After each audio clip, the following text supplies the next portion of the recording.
Então, vamos começar.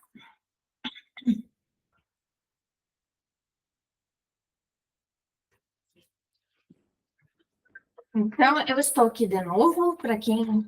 Tomara que vocês não cansem, né, de mim. Mas por falta de palestrantes na semana, vai você mesmo, né? Então, hoje nós vamos conversar um pouco sobre o despertar individual, tá? Antes da gente abranger o assunto em questão, vamos introduzir algumas coisas sobre a doutrina espírita para que a gente chegue no tema principal, tá? Vamos entender primeiro da onde a gente, quem nós somos, né? E para onde a gente vai, o que a gente habita, né? O que nós somos, então, conforme a doutrina espírita, como vocês sabem, mas só reforçando, nós somos todos espíritos milenares, né? Estamos em processos reencarnatórios há centenas e milhares de anos, né? No processo da reencarnação. Então, é isso que a doutrina espírita é um dos preceitos da doutrina espírita. Eu trouxe aqui para a gente conversar um pouquinho, bem breve, uma questão do Livro dos Espíritos, no capítulo 2, Objetivo da Encarnação. Na questão 132, qual o objetivo da encarnação dos espíritos? Então, o Allan Kardec perguntou, os espíritos respondem, né? Deus lhes impõe a encarnação com o objetivo de fazê-los chegar à perfeição. Ou seja, o objetivo de encarnarmos tantas vezes é evoluirmos, né? E chegarmos à perfeição, né? Mas esse é um processo muito longo, então por isso que a gente encarna e reencarna tantas e tantas vezes, né? Para alguns é uma expiação, para outros é uma missão. Todavia, para alcançarem essa perfeição, devem suportar todas as vicissitudes da existência corporal. Ou seja, alguns vêm como expiação, outros vêm como missão do nosso planeta Terra, falando do planeta Terra, né? As dificuldades da vida são consequência da imperfeição do espírito. Quanto menos tem a imperfeição, menos tem de tormento. Ok.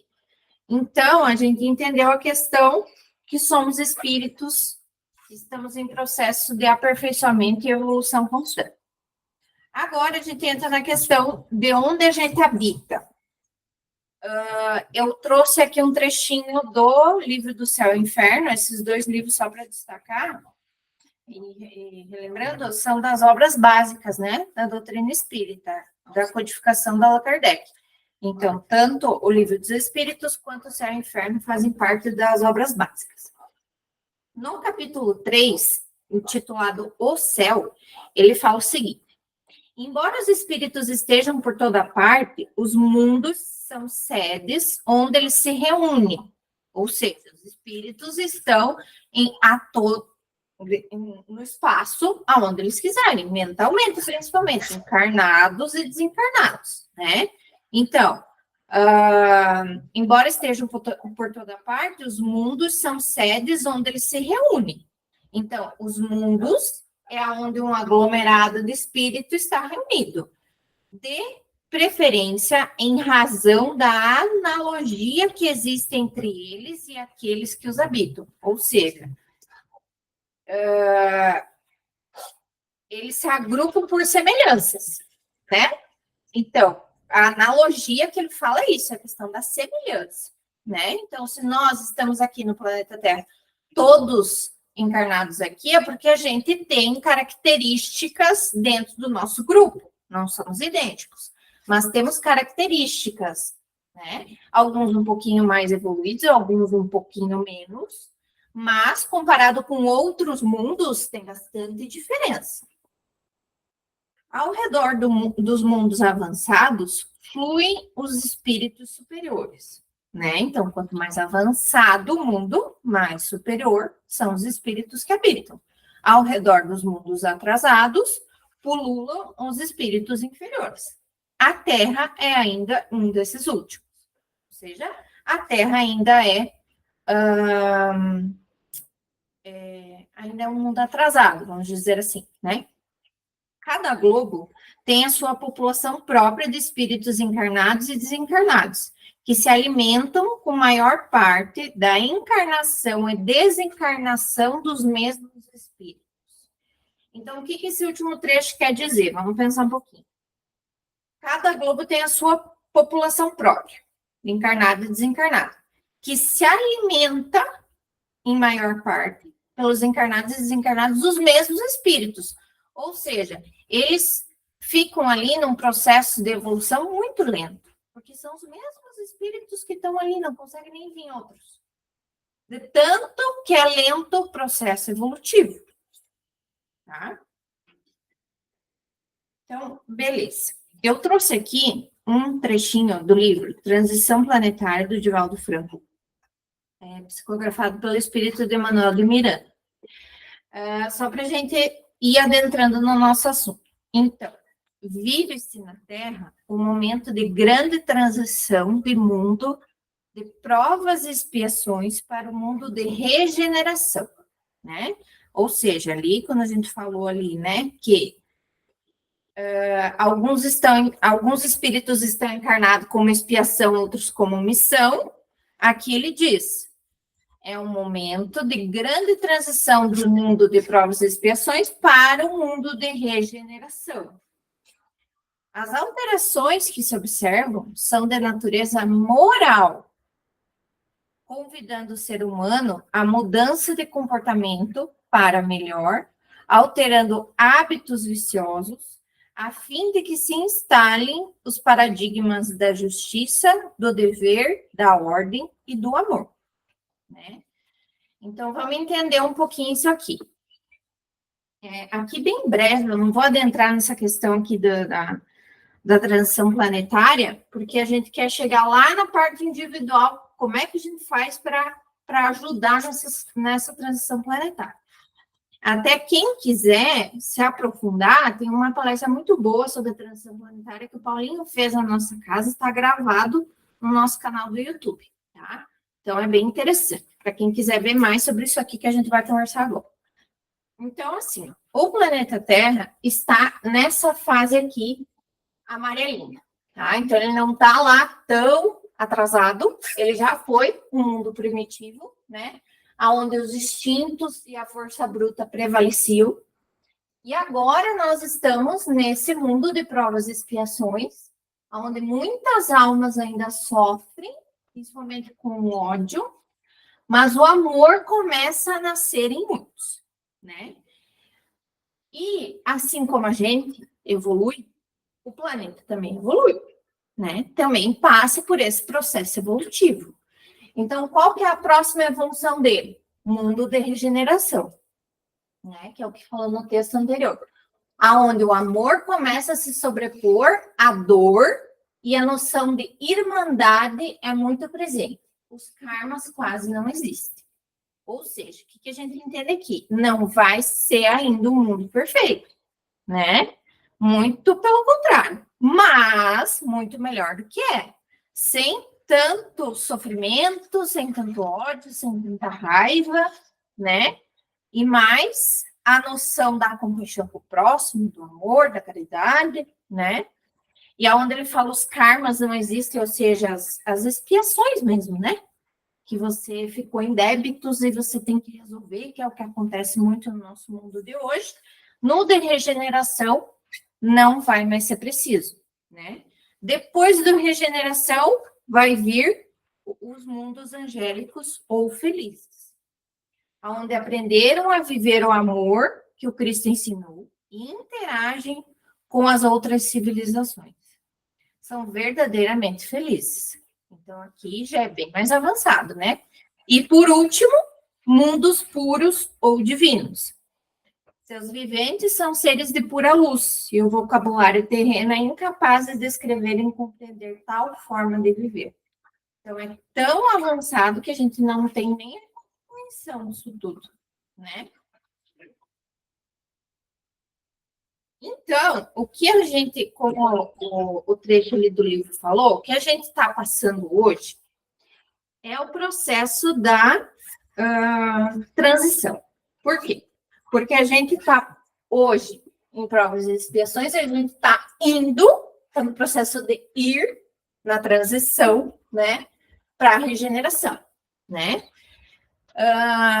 O que a gente tem de relatos que a doutrina espírita fala, também principalmente o Chico Xavier, no programa Pinga Fogo, que eu deixei ali para quem quiser ver, é bem interessante, na TV Tupi, em 1971, o Chico Xavier trouxe bastante revelação nesse sentido, falando que a transição começaria em 2012, né? Aonde, o que aconteceu em 2012? Que já foi, né? Nós entramos num cinturão de fótons, que eles chamam, né? Que o que é isso? Nada mais é claro, isso é ciência, né? Que é o que a doutrina espírita é. Mas para a gente entender mais claramente, é o processo da transição, né? E quando que ele vai terminar de transitar para chegar na regeneração? Em 2057, aproximadamente, né? Nada assim tão absolutamente isso, né? O que a gente entende aqui, então? O planeta, quanto mais ele eleva, menos ligado ao material ele é, né? E quanto mais primitivo, mais ligado à matéria. Tá? Porque esse processo de evoluir da Terra nada mais é do que a lei do progresso, né? O planeta ele vai avançando, né?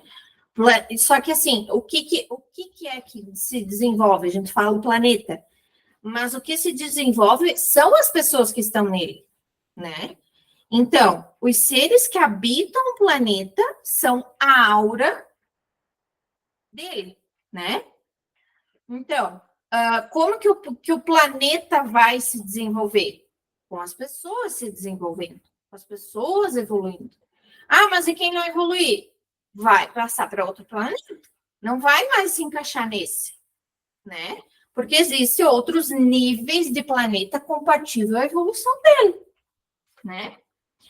Então, o que eu trago hoje de assunto para nós é justamente isso. É a gente tomar essa consciência de que estamos passando por essa transição e que nosso papel é fundamental para que o planeta consiga se regenerar o mais breve possível, da melhor maneira possível, sem tanto sofrimento, né? E para que a gente possa caminhar nesse processo. Evoluir também, porque é o nosso objetivo, né? Ah, mas eu não quero evoluir, eu quero deixar tudo estagnado. Uma hora nós vamos ter que evoluir, né? Então, quanto antes a gente começar, melhor, menos sofrimento, né? E aí, se a gente para pensar, né, são quantas e quantas, 50, 60 encarnações no mesmo planeta, cometendo os mesmos erros, querendo se vingar de situações, não aprendendo a amar, né? Tudo isso vem acontecendo há 2.000, 3.000 anos, comigo, com vocês, com todos nós, né? Então, tá na hora da gente dar um passo adiante, né? Chega dessa evolução tão lenta, desse processo tão, né? Então, chegou o momento da gente saber disso e ver que é hora da mudança, né? E tem que haver a espiritualização de quem está no planeta, né? Mais uma vez, é a hora da mudança. Então, nessas mudanças, vai haver muitas coisas drásticas que façam com que as coisas acelerem. Como foi, por exemplo, que a gente conversou na palestra anterior sobre as tragédias coletivas, né? Como está acontecendo, por exemplo, no Rio Grande do Sul, né? É uma evolução ali, um aceleramento do processo evolutivo, que coisa que levaria centenas de anos está acontecendo em um só, num curto trecho, né? E Claro que para eles é só sofrimento, né? Então, quem que vai colher essa drástica tragédia como uma forma positiva? As gerações futuras, né? Mas nada mais é do que nós, né? Encarnados nas próximas gerações também, né? Então, a gente chega aqui na parte que precisamos nos preparar espiritualmente para todo esse processo, né? Então, é isso que a gente vai discutir hoje mais a fundo. Eu vou ler um pouquinho aqui esse trecho, só para a gente entender que é um texto de Robert Rappé. Nova Humanidade. Presenciamos atualmente o nascimento do novo mundo. A luz de uma nova esperança chega à consciência das massas, preparando todos para a união. Anos repletos de desenvolvimentos estimulantes em todos os setores da vida, de modo que mudanças significativas e duradouras possam ser feitas. É aconselhável manter-se um observador informado, sem se deixar arrastar emocionalmente pelos eventos. Então, claro, ele fala aqui, mas você pensa, mas de que jeito, né? Que eu não vou me abalar com as coisas que estão acontecendo, com as tragédias, enfim, né? Mas aqui é a questão de tomar essa consciência que a gente está tendo hoje, do que está acontecendo, do porquê, né? E aí, a partir dessa consciência, se enxerga de forma diferente, né? Durante milênios, todas as atividades políticas e religiosas têm sido projetadas para manter a maioria das pessoas prisioneiras. Através do medo, as forças controladoras manipulam as escolhas do livre-arbítrio das massas. Atualmente, muitos temem as previsões de desastres. É aconselhável, porém, ignorar tais mensagens, não entregando a elas a sua energia. Por que ele fala isso? Porque é um pouco desesperador, né? Se a gente para pensar, meu Deus, 2057 tá aí, né? Quanto desastre ainda vai ter que ter, quanta coisa, quanta mudança. Mas, assim, tem hora para tudo, né? Não adianta a gente antecipar o sofrimento, né? Vai chegar o momento das coisas acontecerem como tem que ser e vai acontecer, né? Então, não adianta se preocupar, é isso que ele está querendo dizer, né? Os desastres acontecem apenas àqueles que não se alinham com a luz. Quanto mais pessoas começarem a desejar um mundo de paz e harmonia, mais rapidamente as sombras se desintegrarão. Ou seja, quanto mais a gente elevar a frequência, quanto mais a gente ajudar nesse processo todo, em forma de união, né? Mais rápido e de forma mais positiva as coisas vão acontecendo, né? Usando novamente como exemplo o que aconteceu, está acontecendo ainda no Rio Grande do Sul. Muita gente se mobilizando, muita. Então, se não houvesse tanta mobilização, o sofrimento ia se prolongar muito mais. E isso é com tudo, né? Chegou a hora de transformar o passado, incluindo experiências de relacionamentos mal entendidos. Decida simplesmente retornar à paz. O despertar é um processo individual, no qual descobrimos habilidades e valores em nós mesmos, dos quais não tínhamos consciência anteriormente. Quando esses predicados são aplicados em nossas experiências diárias, ajudamos a implementar o processo de reforma. Então, aqui que a gente chega no X da questão, processo individual. Mas por que? Não era coletivo, não estava falando coletivo até agora? Porque precisa que cada um faça a sua parte, né? Para que o coletivo aconteça. Desse modo, podemos participar na promoção do progresso. É uma questão de sintonia com as forças de orientação interiores. Foi necessário que a humanidade passasse, no decorrer do seu processo de despertar, por um período de tentativa e erro, para que pudesse aprender o discernimento.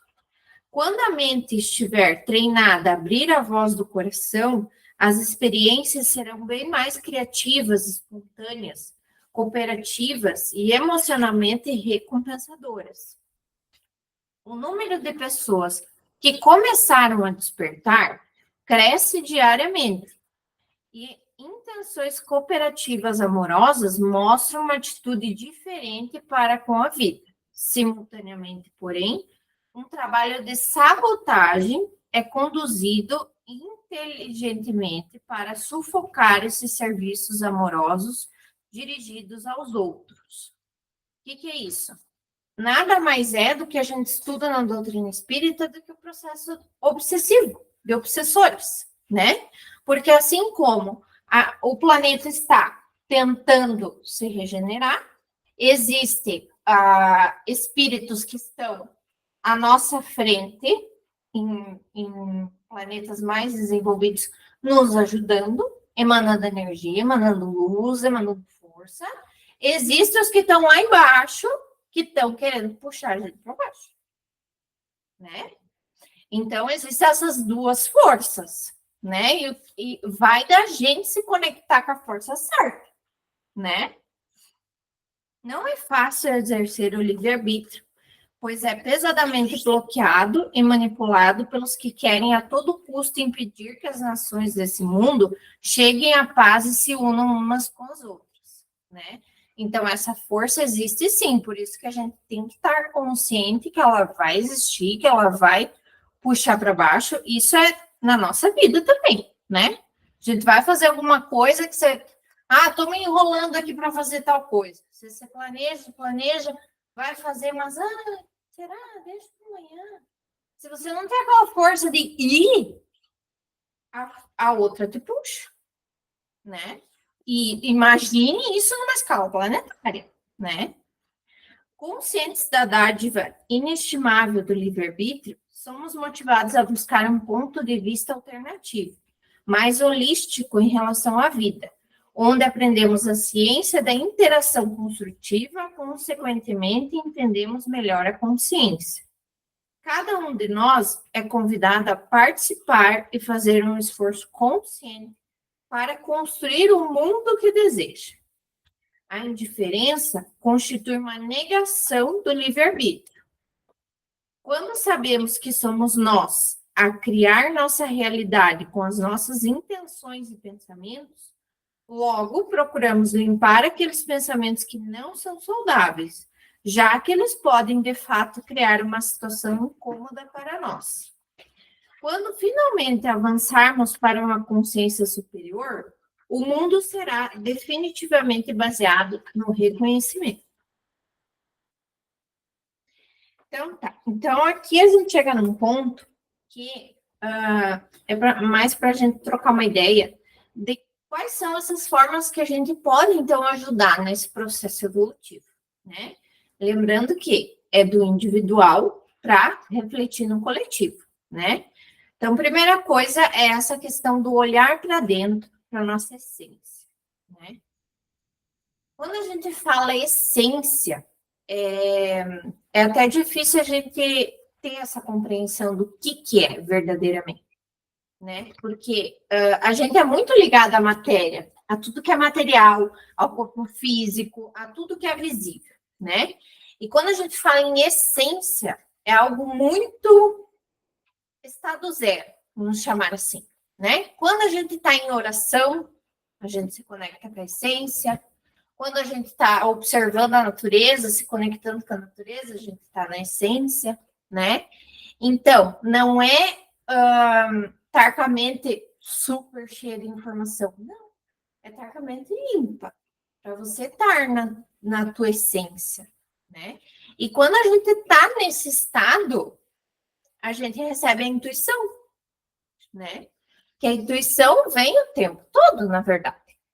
Só que muitas vezes a gente está tão conturbado, tão atarefado, tão preocupado, ligado ao material, que a intuição não consegue chegar, porque você está muito distante da tua essência, né? Então, nós encarnados facilmente exercemos um movimento de fechar o coração e vivemos no automático, né? Porque é muito mais fácil, né? E até dá dá até um medo mesmo. Ai, como é que vai ser? Eu não sei como é que vai ser. Como é que eu vou encarar algo que eu não sei, né? Só que o primeiro passo é se buscar, né? Então, eu preciso encontrar uma conexão com a minha essência, né? Que é através do que, na verdade? Através da espiritualidade, através da fé, né? Que é a forma mais direta que a gente tem. A espiritualidade é o que a gente é, né?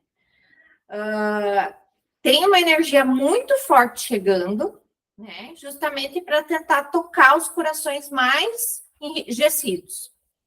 Então, se a gente para pensar, muita gente fala, o que está acontecendo com a Terra? O que está acontecendo com o mundo? Está tudo muito estranho, as coisas estão diferentes. Eu estou sentindo isso, estou sentindo aquilo.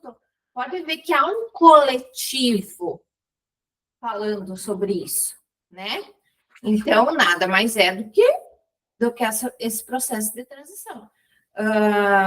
Muita gente procurando o espiritual, né? Que nunca procurou, né?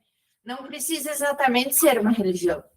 O espiritual é a conexão com o divino, né? E muitas pessoas com aquele vazio interno, não achando significado para nada, é um chamado, é um constante chamado, né?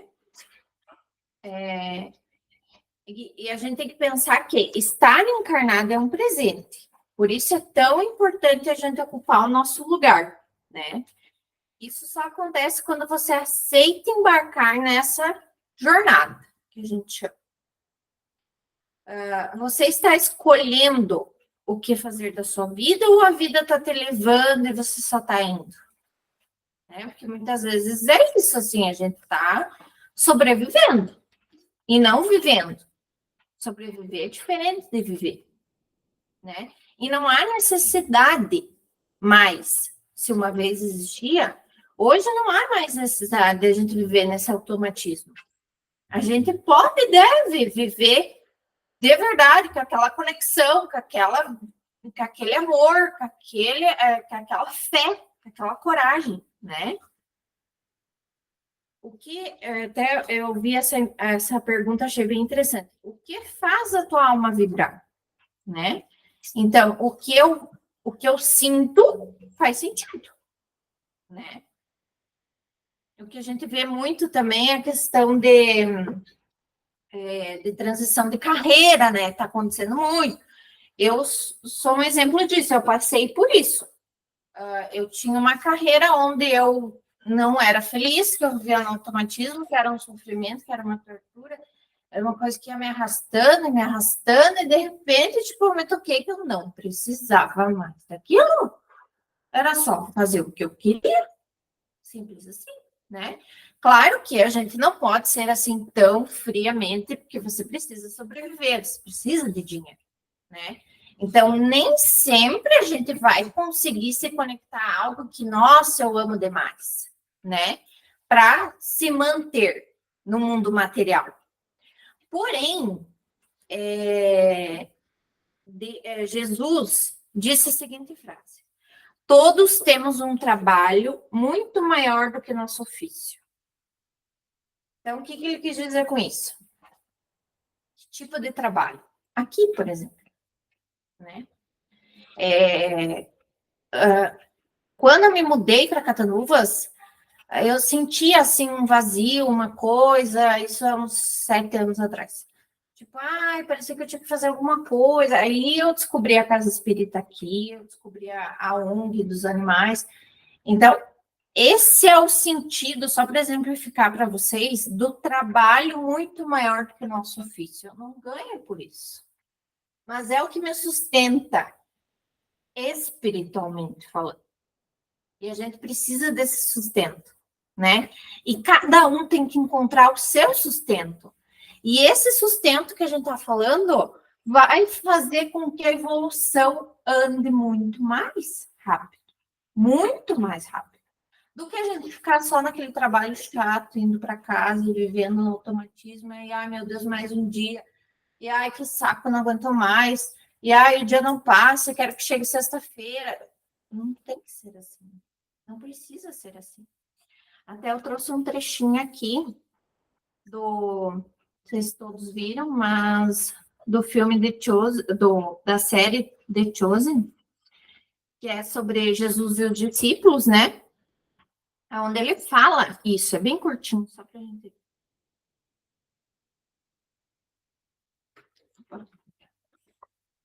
Acho que não é aqui.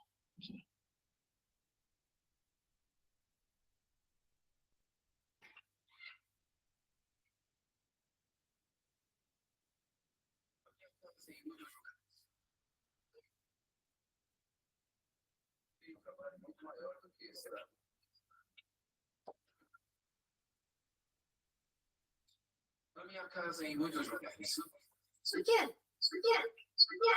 Porque eu tenho um trabalho muito maior do que saber sua estação.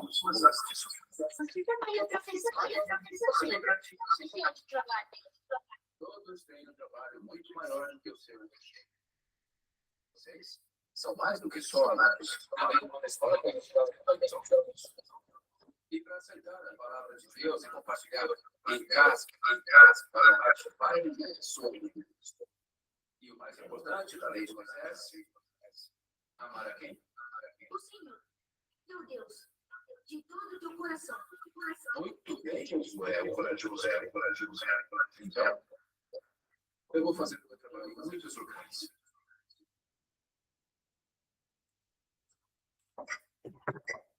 Aqui só para a gente contextualizar.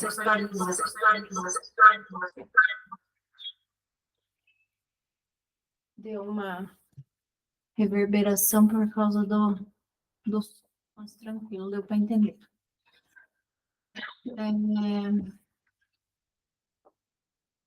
Aqui para apresentação. Então, tá. Então, é muito falando sobre essa questão, não só de emprego, enfim, mas também de tudo, né? Se a gente parar para pensar, a gente sair da nossa zona de conforto, que muitas vezes a gente vive, né? Por medo do desconhecido, medo de enfrentar algo que eu não sei o que é, né? E a gente tenta nisso reprimir os nossos sentimentos, ao invés de compreendê-los, né? E muitas vezes esses sentimentos nos trazem, muitas vezes não, sempre nos trazem uma pista de qual caminho seguir. Se você está sentindo aquilo, se aquilo veio à tona para você, é por algum motivo.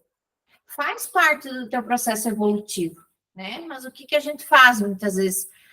Eu tô sentindo, sei lá, muito medo, muito medo, eu não aguento mais sentir, eu vou reprimir, eu vou bloquear esse medo. Infelizmente não resolve, né? O que resolve é a gente acolher e entender o porquê daquele medo, né? Que com certeza ele vai ter uma raiz, cada um no seu processo individual evolutivo, né? Cada um na sua situação, né?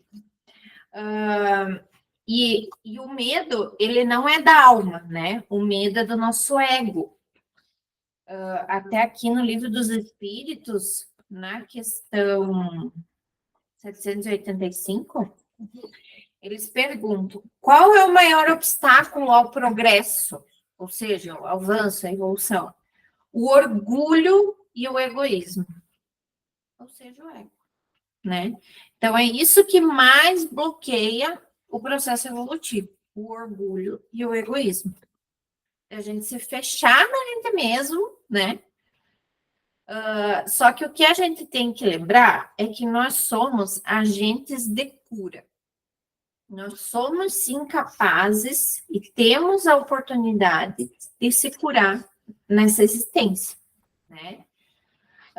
Por isso que esses sentimentos vêm, por isso que tudo isso vem à tona, por isso que tanto questionamento vem à tona. Tá?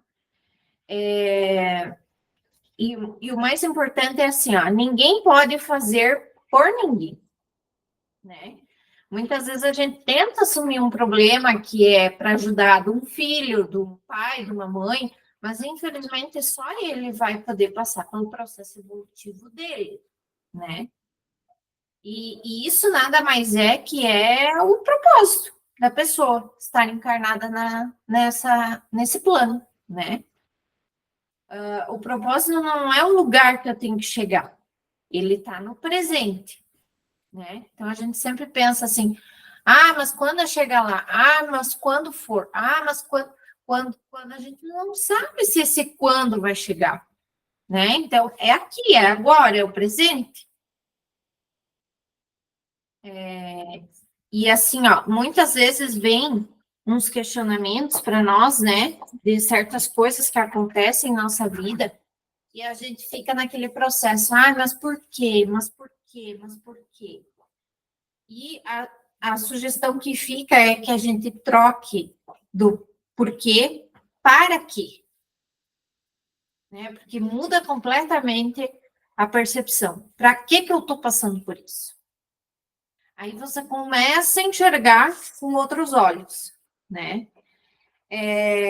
Uma das formas de olhar para dentro, de se conectar com a nossa essência, é a questão da gente ser consciente do poder da nossa energia também, tá? Esse livro que eu estou lendo, que eu estou acabando, até fica a sugestão quem quiser ler, A Profecia Celestina, fala justamente do poder da energia que a gente tem, né? Da força energética. E ele fala que é assim, muitas vezes a gente inconscientemente vive num processo. O que acontece? Quando a gente é criança, a criança suga a energia da mãe, né? E muitas vezes essa pessoa cresce continuando fazendo esse mesmo método de se energizar, sugando dos outros. Mas não precisa ser assim, né? É isso que esse livro fala bastante, de métodos de você se reabastecer com a tua energia sem necessariamente sugar de ninguém, que a gente tem esse dom. Todos nós somos criação divina, então todos nós temos Deus no nosso interior e a gente pode se reabastecer, né? Eu vou ler um trechinho aqui só para a gente entender. Lembre-se de parar quantas vezes for preciso para se religar a sua energia. Permaneça cheio, permaneça em estado de amor. Não esqueça que uma vez atingido esse estado de amor, nada nem ninguém pode retirar mais energia de você do que você pode recuperar. Na verdade, a energia que flui de você cria uma corrente que puxa energia para dentro de você mesma na mesma proporção. Você não pode ficar vazio, mas deve estar consciente desse processo para que ele funcione. Outra forma também de conexão de energia que ele fala aqui nesse livro são os sonhos, né? Ele fala, os sonhos vêm nos dizer alguma coisa sobre nossas vidas que nos faz falta. Ou seja, claro, assim, a gente não pode levar tudo ao pé da letra, né? Eu, pelo menos, tenho uns sonhos bem abstratos, umas coisas bem, às vezes até meio fora das ideias, né? Mas aquilo sempre tem uma raiz do teu subconsciente.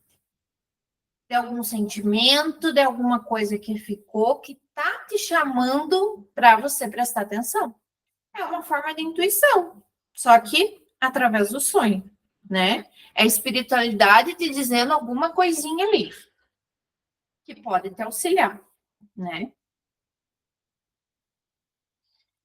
Então, aqui, só para a gente fechar, eu vou ler esse finalzinho aqui, que é uma mensagem do Osho, consciência.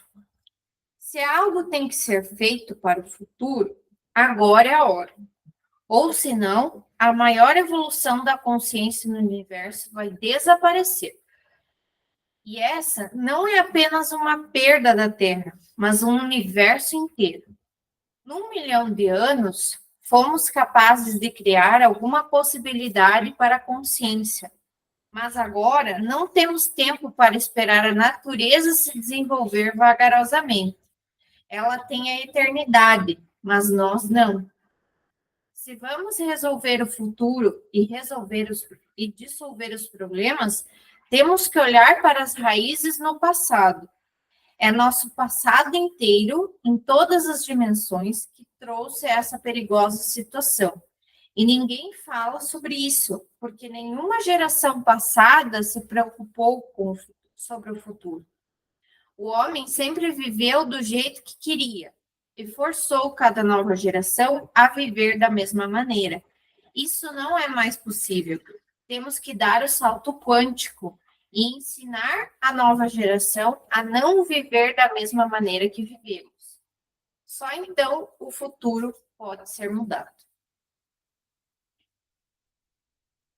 Eu vou colocar ainda para a gente